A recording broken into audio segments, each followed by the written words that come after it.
Hi friends, எவ்வளோ dish பண்ணாலும் vegetable biryani பிடிக்காதவங்களே இருக்காது. பார்த்திங்கன்னா வெஜிடபிள் பிரியாணி எப்படி பண்ணலாம் அப்படிங்கிறத இன்றைக்கி பார்க்க போகிறோம்.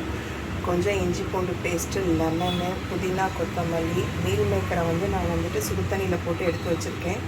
நான் மோஸ்ட்லி சின்ன மீல் மேக்கர் தான் யூஸ் பண்ணுவேன்.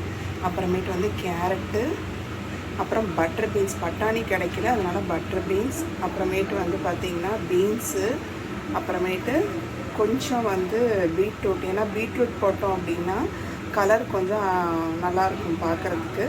அப்புறம் ஒரு சின்ன உருளைக்கிழங்கு, பெரிய வெங்காயம், தக்காளி, அவ்வளோதான். இதுக்கு தேவையான வெஜிடபிள் பிரியாணிக்கு தேவையான ஐட்டம்ஸ். நம்ம வேணும்னா காலிஃப்ளவர் ஆட் பண்ணிக்கலாம், பட்டாணியும் ஆட் பண்ணிக்கலாம். அப்புறம் பாருங்கள், தால்சத்துக்கு பிரியாணி இலை, அப்புறமேட்டு மராட்டி மொக்கு, பட்டை, கிராம்பு, ஏலக்காய் எல்லாமே நான் கொஞ்சம் தான் ஆட் பண்ணியிருக்கேன். ஏன்னா பார்த்திங்கன்னா இதெல்லாம் அரைச்ச கரம் மசாலா இருக்குது, அது ஒரு ஸ்பூன் போடுவேன். அதனால் எல்லாமே தால்சத்துக்கு கொஞ்சம். அதுக்கப்புறம் கீ, நெய். அப்புறம் நான் எப்பயுமே பாஸ்மதி ரைஸ் தான் யூஸ் பண்ணுவேன். பாஸ்மதி ரைஸ் ஊற வச்சுருக்கேன். இதோட நம்ம மிளகாத்தூளும் கரம் மசாலாவும் ஆட் பண்ணால் போதும். வாங்க எப்படி பிரியாணி பண்ணலாங்கிறது பார்க்கலாம். அடுப்பில் பேன் வச்சாச்சு. கொஞ்சம் ஆயில், கீயும் கொஞ்சம் தான் நான் யூஸ் பண்ணுவேன். பாருங்கள், கீ மெல்ட் ஆகிடுச்சு. இப்போ தால்சத்துக்கு ஆட் பண்ணிக்கலாம். தாளித்து ஆட் பண்ணதுக்கப்புறம் பெரிய வெங்காயம் கருக விட வேண்டாம்.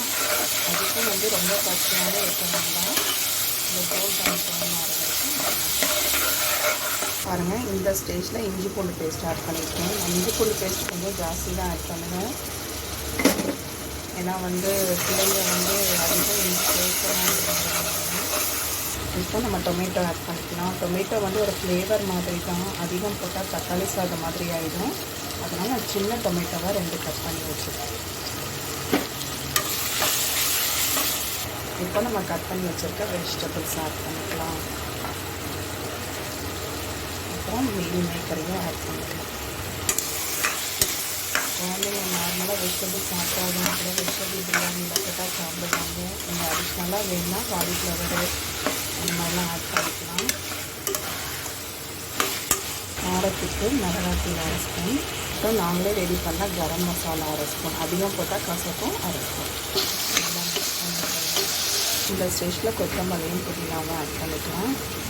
இதுலேயே பார்க்க ஒரு கிரேவி மாதிரி இருக்குது. இன்னும் ரைஸும் லெமனும் உப்பும் ஆட் பண்ணணும். இந்த ரைஸ் ஆட் பண்ணிடலாம். நல்லா மிக்ஸ் பண்ணிடலாம். வாட்டர் ஆட் பண்ணுறேன். வாட்டர் ஆட் பண்ணியாச்சு. வாட்டர் உங்கள் ரைஸ்க்கு தகுந்த மாதிரி தான். ஒரு சிலர் 1க்கு 3/4 ஊற்றுவாங்க, 1க்கு 1 ஊற்றுவாங்க. இந்த மாதிரி உங்களுக்கு தகுந்த மாதிரி. நான் 1.5 கிளாஸ் போட்டேன். இப்போ 3 கிளாஸ் ஊற்றிருக்கேன். ஏன் அப்படின்னா வெஜிடபிள்ஸ்லாம் இருக்குங்க. வெஜிடபிள் இல்லை அப்படின்னா 2.5 ஊற்றினாவே போதும். உப்பு, லெமன் எல்லாமே ஆட் பண்ணியாச்சு. இப்போ நல்லா தளன்னு கொதிச்சோங்க. நம்ம ஏற்கனவே சொன்ன டிப்ஸ் தான். க்ளோஸ் பண்ணி சிம்லேயே 8 மினிட்ஸ் வச்சா நம்மளோட vegetable biryani ready. Vegetable cut பண்ணுறது தான் வேலை, மற்றபடி செய்கிறது ரொம்ப ஈஸி. இதுக்கு raita, cauliflower chilli, potato chilli அந்த மாதிரி வச்சு சாப்பிட்டோம் அப்படின்னா செம்மையாக இருக்கும். ட்ரை பண்ணுங்கள் ஃப்ரெண்ட்ஸ். பாருங்கள், தளன்னு நல்லா வச்சிச்சு. இந்த ஸ்டேஷன் நம்ம குக்கரை மூடி வச்சுருக்கோம். லெட்டை க்ளோஸ் பண்ணி சிம்மில் வைக்க போகிறோம்.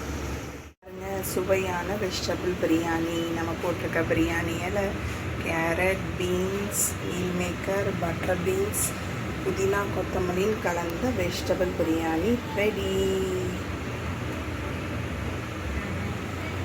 நீங்களும் ட்ரை பண்ணி பாருங்கள் friends. Thank you, bye bye. Vegetable biryani, raita, cauliflower chilli, egg, vegetable biryani ready.